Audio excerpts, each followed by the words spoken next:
Hello guys, Andrew here. Welcome back to Drew Tutorial. And in this video, I'm going to show you how to change the name of your projects on GitHub.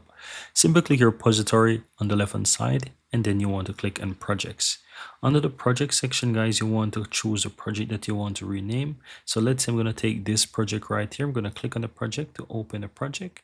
And then here at the top, you will see the project name. And right beside it, you will find a pencil icon. If you click on that, it's going to open up the project settings. And here you can change the name of the project. So I'm going to change the name of the project right here. I'm going to just say, for example, ABC.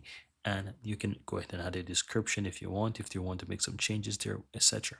Once you're done, click on Save Changes right here. And as you can see, it is saved. So if I go back or go to projects, you can see that the project name is also changed as well. And if I go back home and I go to my repository again for any reason and go to projects, you will see that the project name is also changed.